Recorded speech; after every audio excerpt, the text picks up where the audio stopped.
estamos? ¿Todos contentos? Déjenme compartir con ustedes una palabra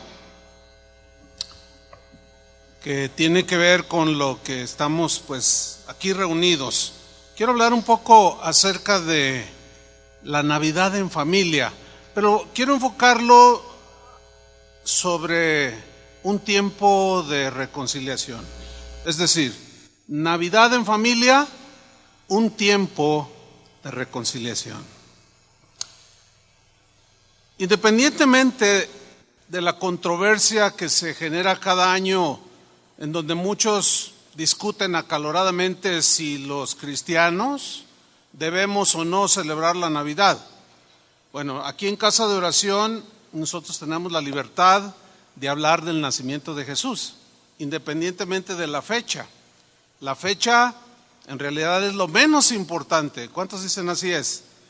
Lo importante es el hecho de que Jesús verdaderamente nació. ¿Sí?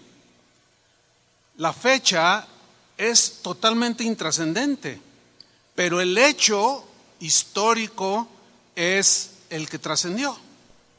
Eso es lo importante para nosotros, pues le dio al mundo la esperanza de la salvación. Y todo comenzó con un anuncio muy corto, pero lleno de esperanza para la humanidad.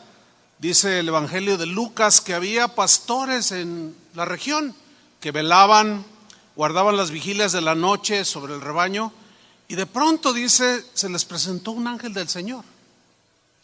Y la gloria de Dios los rodeó de resplandor, y les dio mucho temor, dice el Evangelio. Pero el ángel les dijo: no tengan temor, porque aquí os doy nuevas de gran gozo, que será para todo el pueblo, que os ha nacido hoy en la ciudad de David un Salvador, que es Cristo el Señor, que es lo que estábamos cantando hace un momento. Pues este hecho cambió la historia del mundo, de tal manera que hoy se dice antes y después de Cristo. Y todos los que estamos aquí, o al menos la mayoría, tenemos un antes y un después de Cristo. Esto es metafórico, obviamente, ¿no? Es decir, que antes de Cristo nuestra vida no tenía propósito. Vivíamos la vida sin rumbo, vivíamos la vida según se nos iba presentando, lejos de Dios, haciendo lo que todos hacen cuando no se tiene a Dios en el corazón. Así vivíamos. Como dice Pablo en la epístola a los Efesios, hace tiempo, dice, ustedes estaban espiritualmente muertos a causa de sus pecados y de sus ofensas contra Dios. Antes vivían pecando, igual que todo el mundo, y se dejaban guiar por el que gobierna las fuerzas de maldad y que todavía actúa por medio de los que desobedecen a Dios. Antes todos nosotros vivíamos así, dijo Pablo. Nuestra forma de vida era continuamente complacer los deseos de nuestra naturaleza humana. Hacíamos cualquier cosa que nuestro cuerpo deseara o que la mente imaginara, tal como los demás, y merecíamos que Dios nos castigara por pecadores. Todos tuvimos pues un antes y después de Cristo. Por ejemplo, en mi experiencia, todo cambió hace 41 años, porque Jesús nació en mi corazón, un 2 de noviembre de 1976. Ese fue mi día de Navidad. Jesús tuvo a bien llegar al pesebre sucio y maloliente de mi corazón para quedarse a vivir ahí. Ese día fue la Navidad para mí, entonces yo la celebro el 2 de noviembre, ¿cómo la ven?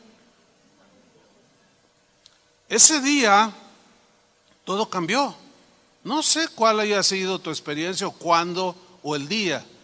Eso es lo de menos. Lo importante es el hecho de que tú naciste de nuevo y todo cambió, tu vida cambió. Sigue diciendo el apóstol Pablo: estábamos muertos espiritualmente a causa de nuestras muchas ofensas contra Dios. Estoy leyendo en Efesios capítulo 2. Pero Él dice, nos dio vida al unirnos con Jesucristo. Ustedes fueron salvados solo gracias a la bondad de Dios. Él nos levantó de la muerte junto con Cristo y nos sentó junto a Él. Dios hizo esto para mostrar en el futuro su inmensa generosidad, siendo bondadoso con nosotros a través de Jesucristo. Ustedes pues fueron salvos gracias a la generosidad de Dios, porque tuvieron fe, dice en esta versión, creyeron. Ustedes no se salvaron a sí mismos, su salvación fue un regalo de Dios. ¿Cuántos han recibido ese regalo? Pues esta es la historia de muchos de los que estamos aquí. Un día Jesús nació en nuestro corazón, vino, nos transformó, nos hizo buenas criaturas. Ese día, en mi experiencia, un 2 de noviembre de 1976, ese día fui reconciliado con Dios. Todos mis pecados fueron perdonados y mi vida dio un giro de 180 grados. Yo iba en una dirección y dio un giro totalmente contrario. Pablo dijo en segunda carta a los Corintios capítulo 5 versículo 17, de modo que si alguno está en Cristo, ¿cuántos están en Cristo? Fíjense cómo dice, de modo que si alguno está en Cristo, nueva criatura es. Las cosas viejas pasaron, he aquí todas son hechas nuevas. Y todo esto proviene de Dios, quien nos reconcilió consigo mismo por Cristo. Ahí está. Yo fui reconciliado con Dios un 2 de noviembre de 1976. ¿Tú cuándo fuiste reconciliado con Dios? Todos tuvimos un inicio de reconciliación. Y ahora que fuimos, y después de que fuimos reconciliados con Dios, sigue diciendo este versículo 18, nos dio el ministerio de la reconciliación. Sigo leyendo, que Dios, este es el mensaje, que Dios estaba en Cristo, o por medio de Cristo, reconciliando consigo al mundo. Y miren qué maravillosa noticia, no tomándoles en cuenta a los hombres sus pecados. Todos los pecados que había cometido hasta ese día, el Señor no los tomó en cuenta. Yo merecía el juicio como cada uno de nosotros, pero Él no los tomó en cuenta. Y nos encargó a nosotros la palabra de la reconciliación. Es decir, cuando alguien es reconciliado con Dios, ahí ya se le está dando un ministerio, una manera de servir a Dios, de llevar el mensaje de reconciliación. Versículo 20, así que nosotros somos embajadores, dice, representantes en nombre de Cristo. Vean esta frase, como si Dios rogase por medio de nosotros. Os rogamos en nombre de Cristo, reconciliaos con Dios. La Navidad o el nacimiento de Jesús es un sinónimo, podemos decirlo así, de reconciliación. La reconciliación tuvo dos direcciones. La primera y la más importante fue una reconciliación con Dios. Todo ser humano tiene la oportunidad, mientras vive, de reconciliarse con Dios. La promesa de Él es que no va a tomar en cuenta nuestros pecados, es decir, a pesar de que merecemos juicio, Él los va a hacer a un lado, siempre y cuando la persona crea, se arrepienta, y en ese momento viene lo que la Biblia habla como nacer de nuevo, nacer para Dios, nacer para la vida, para vivir con Dios. Y esa es la principal dirección que tiene la reconciliación, con Dios. Pero una vez que hemos sido reconciliados, ¿cuántos ya han sido reconciliados con Dios? La mayoría de los que estamos aquí, ¿sí? También la reconciliación tiene otra dirección, que es con nuestro prójimo. ¿Por qué? Les voy a explicar por qué. El primer aspecto de la reconciliación, como dije hace un momento, es con Dios. La palabra reconciliación, la palabra griega que se traduce por reconciliación, lleva la idea de haber vuelto a unir dos partes que habían estado en conflicto. Nuestros pecados nos hicieron enemigos con Dios. Estábamos en conflicto con Dios. Ni nosotros queríamos nada con Dios, ni Él nos podía mirar por pecadores. Y esa es la idea de la reconciliación, de unir esas dos partes que habían estado en conflicto. Pero tiene un ingrediente muy importante que quiero mencionar. Habla de una ternura, o el sentido con el que se dice reconciliación y que Dios no tuvo en cuenta nuestros pecados, lleva un ingrediente de ternura de parte de Él para restablecer las relaciones, la relación rota que había entre nosotros y Dios. Todos sabemos que por nuestra desobediencia y nuestra rebeldía, el ser humano acabó siendo enemigo de Dios. Pero según la Biblia, la obra de Jesús quitó esa enemistad y restauró la relación amistosa para todo aquel que cree. La restaura por medio de esa reconciliación. Una relación que siempre debió de haber existido, pero que por nuestros pecados fue rota. Es pues a través de lo que Cristo hizo que la relación perdida entre el ser humano y Dios es restablecida. Solo por Cristo. Porque el hombre fue creado para tener amistad y compañerismo con Dios. Dice la Biblia que cuando Dios hizo al hombre, ellos tenían una comunión con Dios maravillosa. Por eso es que una vez que hemos sido reconciliados, los que ya nos identificamos con lo que estamos diciendo, por eso es que ahora, como dice 2 Corintios 5:20, somos embajadores en nombre de Cristo. O sea, representantes, somos voceros, tenemos un mensaje. Y dice 2 Corintios 5:20, como si Dios mismo rogase por medio de nosotros. Os rogamos en nombre de Cristo, reconciliaos con Dios.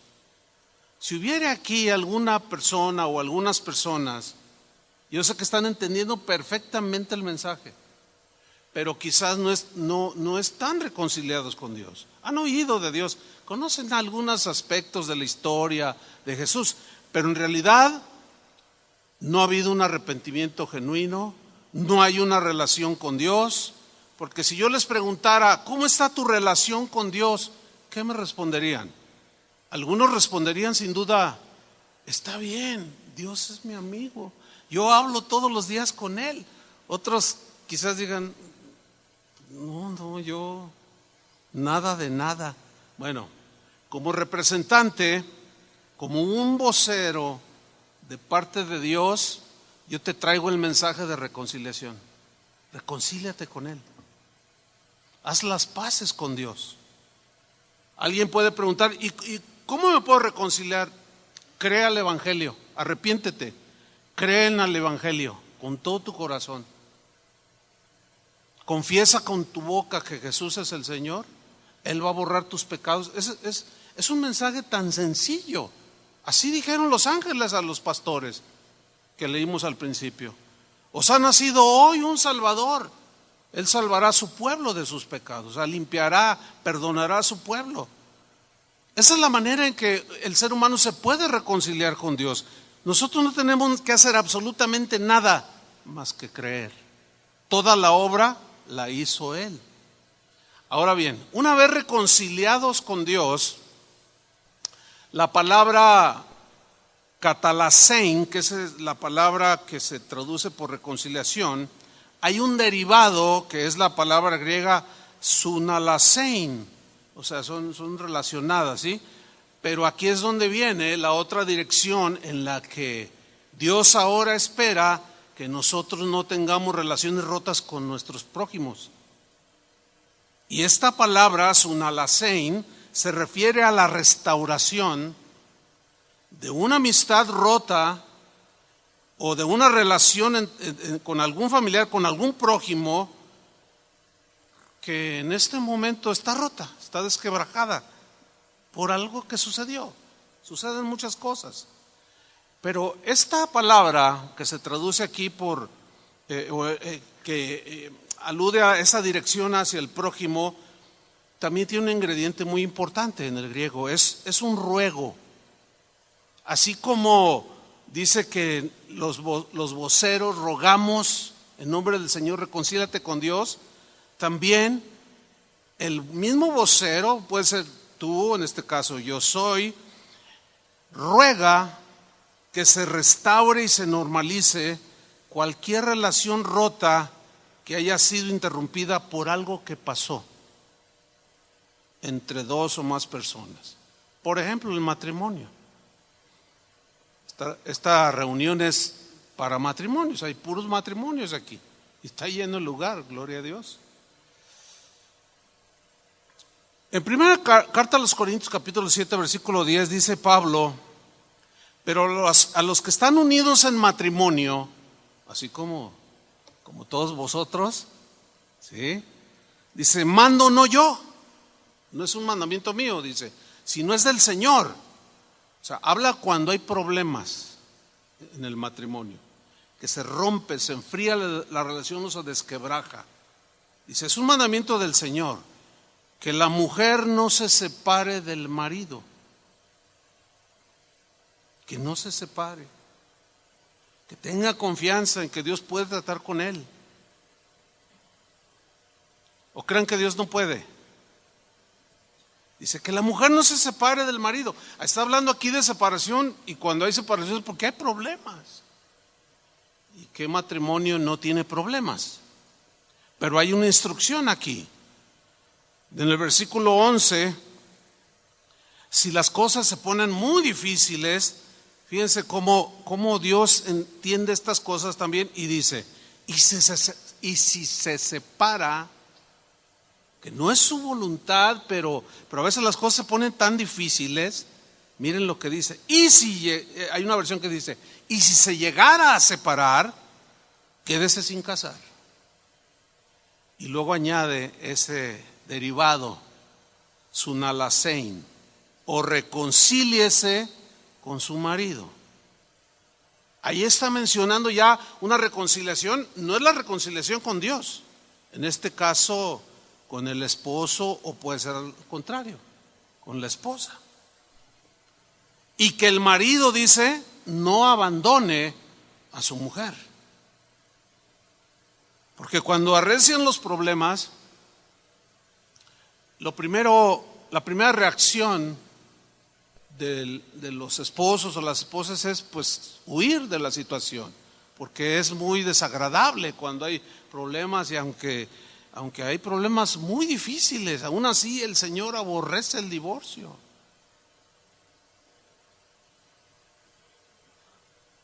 Frecuentemente se rompen relaciones. Las rompemos nosotros mismos, u otro las rompe con nosotros. Eso no es la voluntad de Dios. Pero en el caso de los cristianos, de los que ya hemos sido reconciliados con Dios, ahora se nos dice y se nos enseña que debemos nosotros de reconciliarnos. Volviendo un poco a la familia. Si en algún matrimonio que está aquí presente, o de los que están escuchando alrededor del mundo, porque esto sale en vivo, y tienen situaciones por las cuales se haya roto la relación o se haya enfriado, les rogamos en nombre de Cristo que se reconcilien, que se perdonen, que se acepten, porque la Navidad es reconciliación. Tú no puedes decirle a alguien feliz Navidad si en realidad esa persona a quien se lo deseas tiene todas sus relaciones rotas. Se peleó con la esposa, con el papá, con el hijo y hasta con el perro. ¿Cuál feliz? ¿De qué están hablando? Y esto trae mucho sufrimiento, muchas cosas. Entonces, si alguno de ustedes tiene problemas, reconcíliense, perdónense. Esa es la enseñanza de la Biblia. Pero también rompemos otro tipo de relaciones con los hijos. ¿Cuántos tienen hijos? Bueno, si tienes hijos así pequeñitos, pues ellos todavía no tienen, pues están en un estado de inocencia. Pero quienes tenemos hijos mayores, hay relaciones rotas de padres con hijos. Es muy probable que aquí haya matrimonios que tienen sus hijos y las relaciones, por lo que haya sido, pero no se hablan. Hay resentimiento porque a lo mejor te agarró los ahorros, te robó el aguinaldo. ¿Qué sé yo? Hay relaciones rotas con los padres. El marido puede estar peleado con el padre, el papá o la mamá igual, o con otros familiares, con el primo, el tío, qué sé yo, y con amigos también. ¿Cómo están nuestras relaciones con los demás? ¿Cuántas relaciones en este año se rompieron? Y siguen ahí, en el limbo. Navidad es reconciliación. Amén. Y el perdón, hermanos, es la puerta a la reconciliación. El perdón es la puerta a la reconciliación. Hay un dicho que es muy antiguo y es muy conocido que dice: errar es humano, porque todos los seres humanos fallamos. ¿Están conscientes de eso? Aunque yo me he encontrado con 2, 3 que dicen: no, yo nunca fallo. Ahí tú dices, tiene que estar de plano muy mal de la cabeza para no comprender que todos fallamos. Errar es humano, perdonar es divino, dice este proverbio antiguo. Perdonar es divino, porque perdonar es un acto sublime, es un acto de extrema bondad del corazón de aquel que extiende el perdón, que exime de culpa la ofensa recibida. Aparte de que perdonar es un rasgo de madurez espiritual, porque al perdonar tú estás convirtiendo en cenizas la ofensa recibida, la estás borrando, la estás desapareciendo, exactamente igual como lo hizo Jesús con nuestros pecados, con nuestras ofensas hacia Él. Perdonar es tener la esperanza de que aún eso que nos dolió, al final obrará para bien. Perdonar es bendecir al agresor, no maldecirlo. Es desearle un bien. Ese es el corazón. A ver, ¿hablan todos así como le hacen? Ahí sí me salió. Ese es el corazón cristiano, que perdona, bendice, no maldice. Porque resulta que perdonar es el antídoto contra la amargura. Perdonar no solo le hace un bien al ofensor, el sentirse perdonado. Yo no sé cuál fue su experiencia, pero cuando yo me sentí perdonado, creí que Dios me había perdonado mis pecados, entré en una libertad impresionante. Fue algo tan poderoso que me transformó. Una vez una psicóloga cristiana dijo: la mejor terapia para un ser humano, así lo dijo ella, es el saber que sus pecados son perdonados, porque todo mundo tiene culpabilidad de algo, nos sentimos culpables, y el saber que esa culpa es quitada es un bálsamo para el corazón. Perdonar pues es ese antídoto contra la amargura, porque no solo le hace bien al ofensor, sino que también el que perdona se hace un bien a sí mismo, porque cuida y guarda su corazón, y a Dios le agradará esa actitud. Ahora bien, para que haya reconciliación se debe dar un paso fundamental. En el caso de un matrimonio, pues es dar un paso fundamental para salvar el matrimonio. Yo he conocido muchos casos muy poderosos de perdón en el matrimonio, muy fuertes. Hay un poder maravilloso en el perdón que produce un sinfín de beneficios, como ya mencioné, pero no solo eso, sino se logra en el caso del matrimonio salvar el mismo matrimonio. Y la única manera de restablecer relaciones con otras personas, como nuestros hijos, nuestros padres, nuestros amigos, es el perdón. Yo dije que el perdón es la puerta a la reconciliación, porque el perdón es el sello que va a marcar el final del conflicto. Y es el ingrediente que debe de distinguir aquel que se precia de ser cristiano. ¿Cuántos son cristianos? Es algo que nos debe de distinguir, hermanos. El perdón es el corazón mismo del evangelio. Todo mensaje cristiano gira alrededor del perdón de Dios a través de Jesucristo en su sacrificio en la cruz, porque Él fue el que tomó la iniciativa. Y nosotros como cristianos tenemos que tomar la iniciativa. En 2 Corintios 5:19 dice que Dios estaba en Cristo reconciliando consigo al mundo, no tomándole en cuenta a los hombres sus pecados. Ahí está, Dios tomó la iniciativa. Si nosotros somos cristianos, yo ya tengo mi listita, dispuesto. Cuando yo estaba preparando este mensaje, pues bien, siempre viene el análisis personal y el Espíritu Santo siempre está ahí. Bueno, tus relaciones con esta persona, no están muy bien. Bueno, yo ya tengo mi lista. Yo sí quiero poner cartas en el asunto. No nos podemos quedar nada más ahí en un bonito mensaje navideño, sino tenemos que ir al terreno de los hechos. ¿Sí? Y a partir de mañana mismo, porque esto lo preparé hoy, ya no me quedó tiempo, pero pues hay más tiempo que vida, como dice la Biblia, ¿verdad?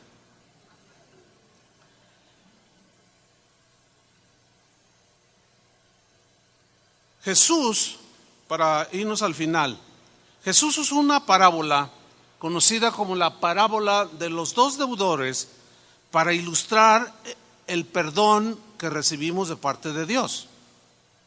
Pero también ilustra el perdón que debemos de dar nosotros a los demás. Mateo 18:21 comienza esta historia diciendo que se le acercó Pedro, el que posteriormente sería apóstol, y le dijo: Señor, ¿cuántas veces perdonaré a mi hermano? Ahí podemos poner a mi esposa, a mi esposo, a mi hermano en la carne, a mi tío, a mi papá, a mi mamá. ¿Cuántas veces lo perdonaré que peque contra mí? Y le pregunta Pedro a Jesús: ¿hasta 7 veces? Jesús le dijo: no te digo hasta 7, sino aún hasta 70 veces 7. Es decir, que cuando alguien necesita el perdón y lo pide con sinceridad, nunca se le debe negar. ¿Cuántos dicen así es? Nunca se le debe de negar. Sigue diciendo Mateo 18:23, por lo cual, e inicia con su parábola que ejemplifica lo que acabo de mencionar. Por lo cual el reino de los cielos es semejante a un rey. Un rey, pues toda autoridad, dueño, gobernante, etcétera, que quiso hacer cuentas con sus siervos, dice. Y comenzando a hacer cuentas, le fue presentado uno que le debía 10,000 talentos. 10,000 talentos. Vamos a hacer una multiplicación así rápida. Un talento equivalía en ese tiempo a 35 kilogramos. ¿Sí? Según los cálculos, 10,000 talentos equivalen a 350 toneladas. Pero el talento se caracterizaba por ser 35 kilos de oro. Bueno, Esto equivale a 350 toneladas de oro. Miren, en dólares son 4,038 millones de dólares. Claro, esta es una parábola que está utilizando la figura retórica de la hipérbole, o sea, está exagerando, entre comillas también, porque tiene que ser así para ilustrarnos lo grande del perdón que Dios hizo con nosotros. ¿Sí? Entonces le debía 4,038 millones de dólares. Ahora, si tú lo multiplicas por 19, que más o menos está el tipo de cambio, son 76,722 millones de pesos. Sí estaba endeudado, ¿sí? Con Electra. Ahora, fíjate, para que tengamos una idea de lo que significaba esta suma en aquel tiempo, el presupuesto de un año de la provincia más rica de las tierras bíblicas, como Galilea, era de 300 talentos al año, es decir, 82,5 millones de dólares. Quizás no suenan muchos o pocos, no lo sé, pero eran como unos 1,565 millones de pesos. Eso era el presupuesto anual de Galilea. Dice aquí, según la parábola que usó Jesús, que la deuda de 10,000 talentos era una suma que superaba el gasto de Galilea por decenas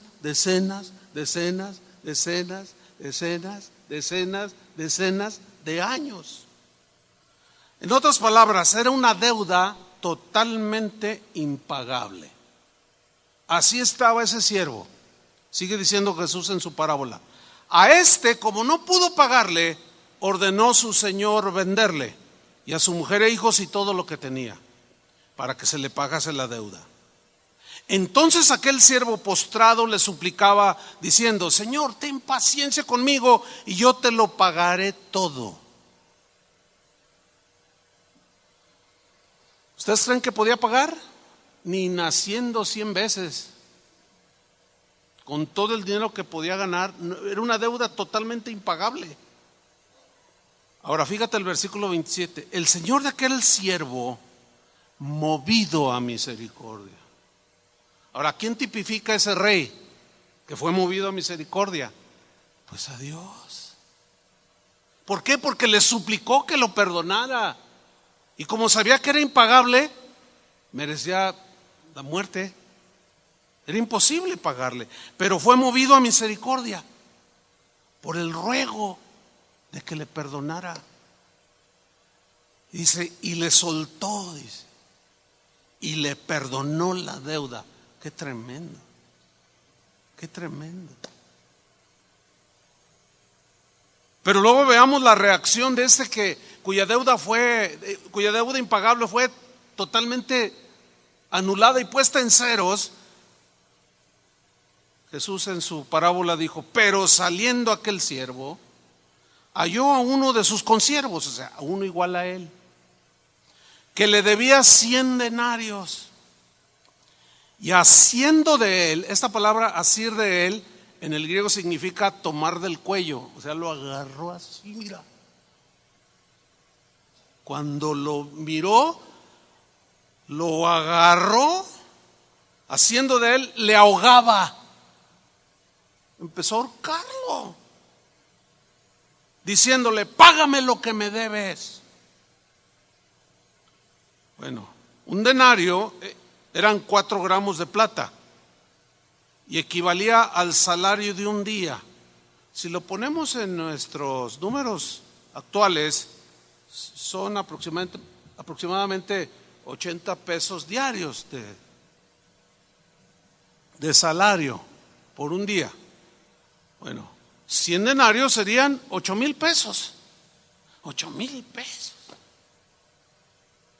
Entonces hasta los pagan los adolescentes. Como un niño le decía: papá, préstame 1,000 pesos, porque quería comprar una computadora.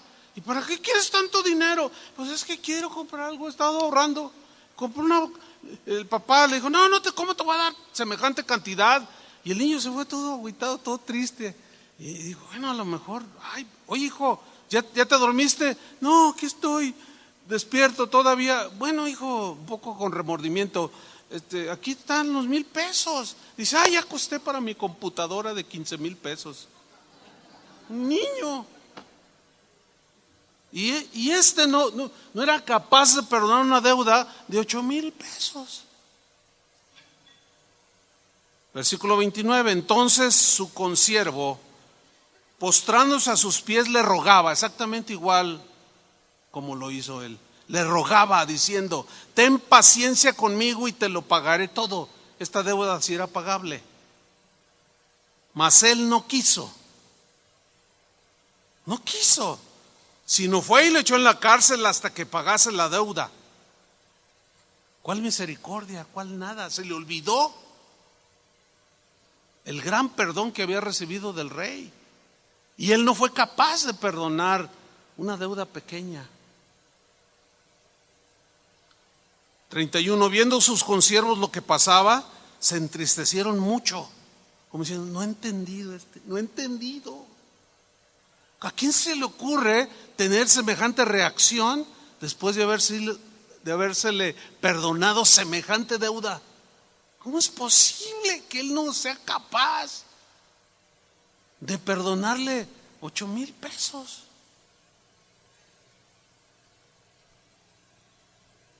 Se entristecieron y fueron y le contaron a su señor todo lo que había pasado. Entonces llamándole su señor le dijo, siervo malvado, toda aquella deuda te perdoné porque me rogaste. ¿No debías tú también tener misericordia de tu consiervo como yo tuve misericordia de ti? ¿Cuál es la enseñanza aquí? ¿No deberías tú tener misericordia de aquel que te ofendió y perdonarlo así como yo te perdoné?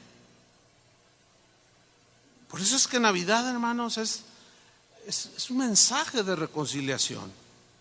Entonces su señor enojado lo entregó a los verdugos hasta que pagase todo lo que le debía. ¿Cuándo? Nunca. Condenación. Así también mi Padre Celestial hará con vosotros si no perdonáis de todo corazón cada uno a su hermano sus ofensas. Tenemos que de alguna manera reflejar esa misericordia que Dios tuvo con nosotros. No, un cristiano amargado, resentido, no se concibe en el espectro bíblico. Sin embargo, los hay. Por eso el mensaje de esta noche es Navidad, es un mensaje de reconciliación. Termino con esto. El propósito de este relato que Jesús mencionó es mostrarnos que debemos perdonar las ofensas que nos han hecho otros, porque Dios nos perdonó muchísimo más. ¿Están de acuerdo con eso?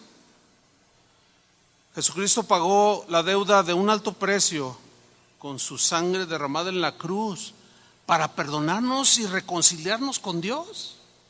Y hoy tenemos amistad con Dios. ¿Podríamos nosotros hacer lo mismo esta Navidad? Porque Navidad es reconciliación. Amén. Así de sencillo. Este es un mensaje evangélico o de la Biblia muy poderoso. Pero vamos al terreno de los hechos. ¿Qué les parece? Cierren sus ojos. Vamos a hacer una breve reflexión, nada más para tomar decisiones que van a trascender. En primer lugar, ¿cómo está la relación entre ustedes como esposos? A veces los varones somos ásperos, difíciles, a veces hay esposas que nadie es perfecto. Y hay rispidez, hay conflicto, hay choques. Y tú puedes estar ahí a un lado de tu esposa y de aquí se ve bien, pero en el corazón, ya en la realidad, ¿cómo están? Navidad es un tiempo de reconciliación, es un tiempo propicio para la reflexión de que ese niño o ese Dios que se encarnó en ese bebé vino simplemente para reconciliarnos con Dios, pero a la vez enseñarnos a perdonar, sin que nadie se levante y nada más toma la mano de tu esposa, de tu esposo, y vamos a orar. Y bueno, cuando lleguen a casa tendrán tiempo de hablar y pídanse perdón. Pero no se justifiquen, no traten de hacerlo, no, ni siquiera, simplemente es un ruego que hacemos en nombre de Cristo. Reconcíliense, ¿sí? Después de terminar esta reunión, ustedes llegarán a casa, tómense 10, 15 minutos y reconcíliense. Planchen todo, ¿sí? Esto es muy importante porque sus hijos están a un lado de ustedes y ellos son inocentes. Y cada uno de ustedes necesita tener el corazón de misericordia, todos, si decimos que somos cristianos, para perdonarnos mutuamente y que haya esa reconciliación. Ahora, si hay alguien aquí que no está en relación con Dios, en reconciliación con Dios, pero quiere en esta noche tener ese encuentro y reconciliarse con Dios, simplemente levanta tu mano ahí donde estás. No tienes que ponerte de pie, nada más levanta tu mano. ¿Hay algunos? Ok, es muy sencillo. Si tú crees el mensaje del Evangelio, simplemente vamos a hacer una oración y tú le vas a decir al Señor: Señor, perdóname. Puedes decirle ahí en tu corazón, dile: Señor, perdóname. Creo en el mensaje de reconciliación y me arrepiento de mis pecados. Gracias, Señor, por no tomarlos en cuenta. Gracias por esa obra en la cruz del Calvario. Yo la creo con todo mi corazón. Quiero la reconciliación contigo, Señor. Gracias por no tomar en cuenta mis pecados. Según la palabra de Dios, nuestros pecados son borrados cuando creemos y nos arrepentimos. Ahora, ustedes que tienen la mano levantada, vamos a orar por ustedes. Señor, queremos pedirte por estos hombres, mujeres que en esta noche ruegan por la reconciliación, Señor. Que les des una nueva vida. Que tu Espíritu Santo traiga esa convicción de pecado. Y por tu palabra sean engendrados para una vida nueva, una vida en Cristo Jesús. Y ellos puedan pasar estos días en completa paz, desde este día hasta el último día de su vida en esta tierra. En el nombre de Jesucristo, nos encomendamos a ti, Señor. Que tu buen espíritu los guíe, los guarde de toda la maldad que hay en este mundo, hasta el día en que tú volverás, Señor. Te agradecemos en el nombre de Jesús. Y finalmente,